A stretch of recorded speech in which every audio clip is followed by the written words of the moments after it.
Very good morning बच्चों। आज हम रे ऑप्टिक्स का वीडियो नंबर 2 लेकर आए हैं। इसमें हम मोस्टली डिस्कस करेंगे प्रिज्म के बारे में, माइक्रोस्कोप के बारे में, टेलीस्कोप के बारे में, है ना।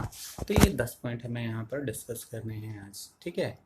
चलिए स्टार्ट करते हैं। सबसे पहले refraction of light through prism. Prism जो होता है, ये आपको प्रिज्म दिख रहा है ना, इसके जो साइड्स होते हैं, है ना, रिफ्रैक्टिंग सरफेसेस होते हैं। Is that clear? अगर रे ऑफ लाइट को एक प्रिज्म से पास किया जाए तो कुछ इस तरीके से वो बनेगा, और ये जो एंगल होता है उसे हम प्रिज्म एंगल कहते हैं, ठीक है। तो अगर मानिए ये कोई प्रिज्म है, ले लिया मैंने ABC, उसका जैसा रिफ्रैक्टिव इंडेक्स म्यू है। अगर उसमें रे ऑफ लाइट को पास किया जाए तो दोनों सरफेसेस से वो रिफ्रैक्ट होगा। ये दोनों उसके नॉर्मल हो गए, ये एंगल इंसिडेंट, ये इमर्जेंट, ये फर्स्ट रिफ्रैक्टेड, ये सेकेंड रिफ्रैक्टेड, इसको वो बना दिया, है ना। दोनों को लाइन को प्रोड्यूस किया, तो इनसे बनने वाला जो नेट है उसको बोलेंगे डेविएशन, ठीक है। इन सारे पॉइंट को हम एक क्वाड्रिलेटरल देख लेते हैं, APOQ, ठीक है। इस क्वाड्रिलेटरल पे अगर हम ध्यान से देखें APOQ में, तो A प्लस O हमें मिलेगा 180 के बराबर, सिंस N1 और N2 दोनों नॉर्मल हैं, ठीक है। तो OPQ ट्राइंगल में आते हैं तो R1 plus R2 plus O मिलेगा 180 के बराबर, ठीक है। दूसरा ट्राइंगल आते हैं DPQ में, तो DPQ वाले ट्राइंगल में I minus R1 plus E minus R2 मिलेगा डेल के बराबर, ठीक है। तो ये तीनों इक्वेशन हो गए। पहले दूसरे को सॉल्व करते हैं। पहले दूसरे को सॉल्व करेंगे तो आपको क्या मिल जाएगा कि जो एंगल A है R1 प्लस R2 के बराबर, यहाँ से ये मिल जाने वाला है, ठीक है। और थर्ड से उठा के R1 प्लस R2 को A रख दिया तो डेल मिलेगा I plus E minus A को हम अगर इधर ले जाते हैं तो ये क्या हो जाएगा, I plus E is equal to del plus A, ठीक है। I plus E is equal to अपन क्या लिख सकते हैं उसको, डेल प्लस A, है ना। अब बात करते हैं किस तरीके से वेरिएशन होता है। अगर मैं एंगल ऑफ इंसिडेंस को डेविएशन के साथ बनाऊं तो मैं क्या करूँगा, एंगल ऑफ इंसिडेंस को बढ़ाता जाऊंगा। जैसे ही जब वो किसी एक स्टेज पर जाकर के angle of incidence angle of emergent के बराबर हो जाएगा तो डेविएशन जो है वो मिनिमम हो जाएगा। उसके बाद और बढ़ाएंगे तो फिर डेविएशन जो है फिर बढ़ने लग जाएगा, कुछ इस तरीके से। देखिए ये इंसिडेंट बनाए, ये डेविएशन बनाए, हम बढ़ा रहे हैं एंगल को। ये वाला जो पॉइंट है, ये यहाँ पर डेविएशन हमारा क्या है, मिनिमम है। उस पर इंसिडेंट किसके बराबर था, इमरजेंट के बराबर था। Is that clear? तो ये होगी बात एंगल ऑफ मिनिमम डेविएशन के। मिनिमम डेविएशन में जो अगर एंगल ऑफ इंसिडेंस है वो इमरजेंट के बराबर हुआ तो फर्स्ट रिफ्रैक्टेड सेकंड रिफ्रैक्टेड दोनों बराबर हो जाएंगे। तो इस केस में अगर आपको अगर म्यू निकालना हो तो म्यू कैसे निकाल सकते हैं, तो A is equal to R1 plus R2 दोनों बराबर थे, तो R की वैल्यू हो गई A/2। I प्लस E को यूज़ करके I निकाल सकते हैं और उसको हम प्लेस करेंगे किसमें, स्नेल्स लॉ में। तो स्नेल्स लॉ में प्लेस करने से म्यू की वैल्यू साइन I/R, तो साइन I कितना था, A प्लस डेल बाई 2, और R कितना है, A/2, तो इससे हम निकाल सकते हैं। अब बात करते हैं स्मॉल एंगल प्रिज्म के लिए, ठीक है। स्मॉल एंगल प्रिज्म में अगर एंगल बहुत छोटा हो गया तो sine I by sine R को क्या लिख सकते हैं, सिर्फ I/R।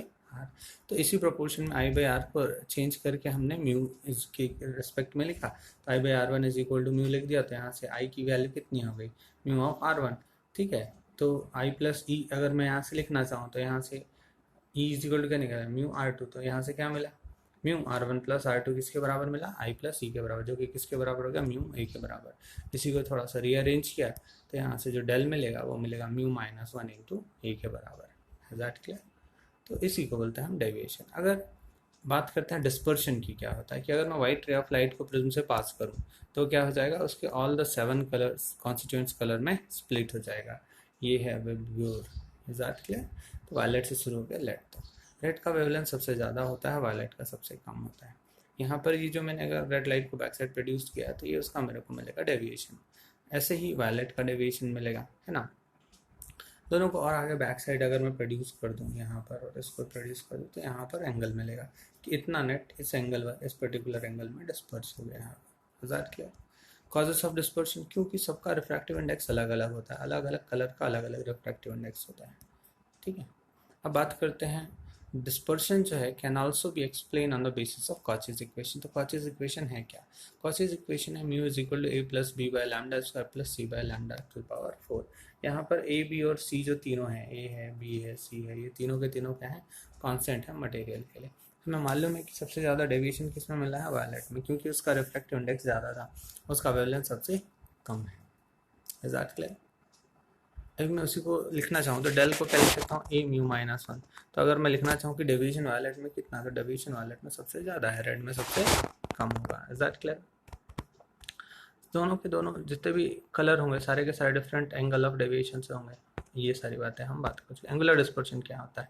The difference in deviation suffered by the two colours in passing through a prism given the angular dispersion for those colours. Is that clear?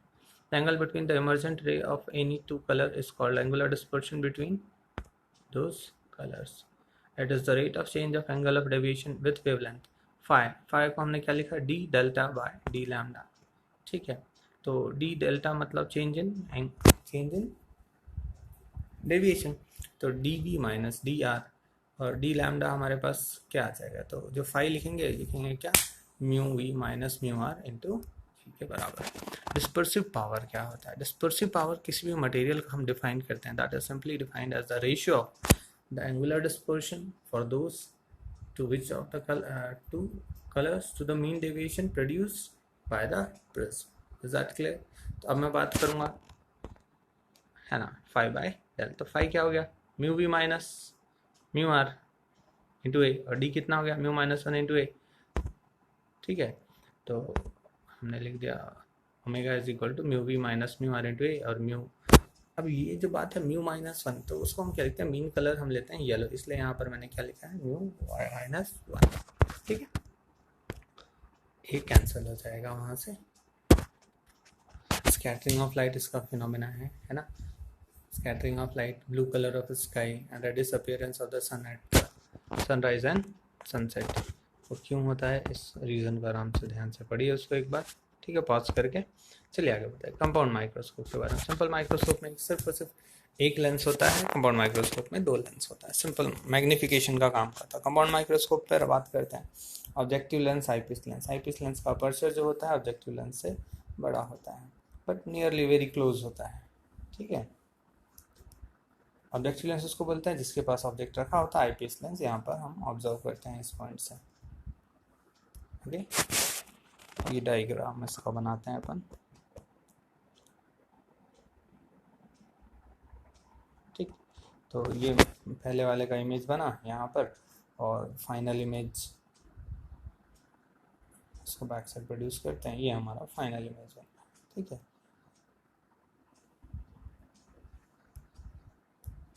सारे डिस्टेंस में mark कर देता हूँ। अब यहाँ पर पूरा का पूरा सिचुएशन चलेगा एंगुलर मैग्निफिकेशन को लेकर, इसलिए मैंने अल्फा और बीटा यहाँ पर मार्क कर दिया है। ठीक है,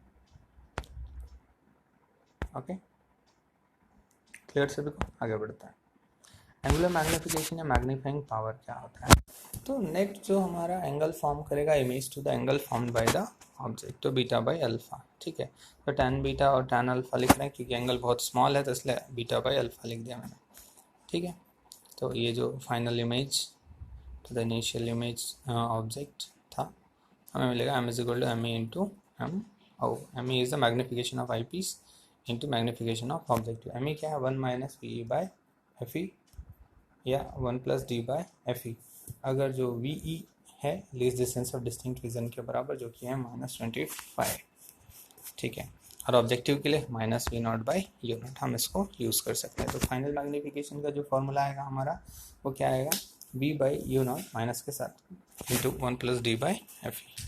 ठीक है, अब यहाँ पर अगर आपसे साइज भी पूछ सकता है कि what is the length of the tube, तो लेंथ ऑफ द ट्यूब के लिए आपको देखना पड़ेगा। अगर ऑब्जेक्ट को रख दिया एफ नॉट पर, यू नॉट जो है आपका एफ नॉट पर है ना, very close, V naught L के बराबर हो जाएगा फाइनल इमेज, फाइनल लेंथ। तो इस सिचुएशन में क्या बनेगा? Magnification minus L by F not 1 plus D by F ई के बराबर बनेगा। ठीक है,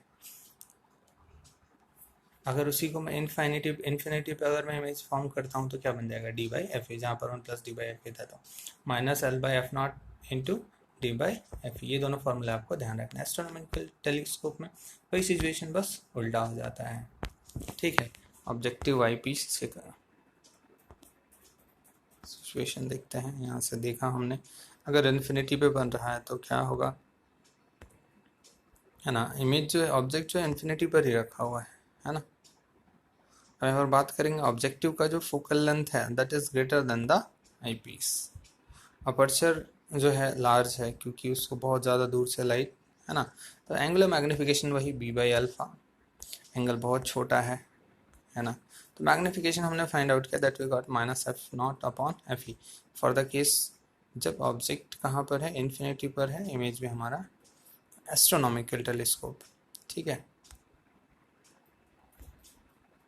अब ये हम बात करें, पिछला वाला देखा था हमने इमेज कहाँ बना था, इन्फिनिटी पर। अब हम बात करते हैं जब हमारा इमेज कहाँ बनेगा, least distance of distinct vision पर बनने वाला है। तो इस सिचुएशन में क्या होगा, फिर से वही हम सिचुएशन देखते हैं। अब इमेज हमारा बनेगा, लेकिन इमेज अब least distance of distinct vision पर, मतलब यहाँ डी पर बन जाने वाला है ना। तो चलिए इसको भी सिंप्लीफाई करते हैं, सॉल्व करते हैं, अगेन वही प्रोसेस। तो फाइनल जो हमारा मैग्निफिकेशन आएगा, अब वो हमारा मैग्निफिकेशन क्या आ जाएगा, +f0/-UE। Is that clear. Lens equation की हेल्प से हम निकालते हैं, ठीक है। तो हमारा मैग्निफिकेशन जो है हमारा कितना आ जाएगा, -f0/-fe 1+fe/d। Is that clear, समझ में आ गया बात सभी को, है ना। चलिए अब बात करते हैं न्यूटोनियन टेलीस्कोप, जिसको हम रिफ्लेक्टिंग टाइप टेलीस्कोप भी बोलते हैं, ठीक। ये एक हमने कॉन्केव मिरर लिया, प्लेन मिरर, आई पीस, यहाँ से हम देखेंगे रे ऑफ लाइट इन्फिनिटी से जब आती है तो आई पीस से होते हुए आई पर जाती है, जिसका हम मैग्नीफाइंग पावर लिखते हैं f0/fe, ठीक है। रिजॉल्विंग पावर ऑफ माइक्रोस्कोप, अब सिंपल सी बात है कि रिजॉल्विंग पावर माइक्रोस्कोप बोलते हैं किसका है। Resolving power microscope is defined as the reciprocal of the distance between two objects which can be just resolve when seen through the microscope. Microscope से जब हम देखेंगे तो कोई भी रखी हुई चीज़ है हमें जस्ट रिजॉल्व कितने पर होने वाली है, उसी को हम क्या बोलेंगे, रिजॉल्विंग पावर। ज़ात के लिए जैसे मानिए कोई भी दो पॉइंट्स हैं, यहाँ से हमें ऑब्जर्व करना, जिनके बीच का सेपरेशन डिस्टेंस डेल्टा डी है, ठीक है। इस ऑब्जेक्टिव लेंस से हम इसे देखना चाहते हैं, तो ये दोनों को हम देख रहे हैं, दोनों कुछ यहाँ पर एंगल बना रहे हैं, कुछ डिस्टेंस पर रखे हुए हैं, और मैंने यहाँ से एक सेमी उसका एंगल बना दिया है ना, एंगल बाइसेक्टर अगर थीटा है, तो अगर एंगल बाइसेक्टर थीटा है तो उसका रिजॉल्विंग पावर कितना है, तो उसका जो डिस्टेंस डेल्टा डी है दोनों के बीच में, तो इसको हम कैलकुलेट करेंगे, so that can also be written as 2 sin θ/λ। Is that clear. मतलब रिजॉल्विंग पावर डिपेंड किन किन पर करता है, वेवलेंथ पर करेगा, रिफ्रैक्टिव इंडेक्स ऑफ मीडियम पर करने वाला है, और half angle of the cone of the light from one of the object, ठीक है, जो कि थीटा है। टेलीस्कोप पे बातें करता है, टेलीस्कोप में सिचुएशन यही है, बस ऑब्जेक्टिव ये है, सेपरेशन डिस्टेंस, अब ये एंगल जो कितना है वो डी थीटा बना रहा है ऑब्जेक्टिव पर, ठीक है, तो 1/d θ, ठीक है, समझ में आया। वो बहुत छोटा बनाएगा, वहाँ पर डेल्टा डी लिख रहे थे, यहाँ पर डी थीटा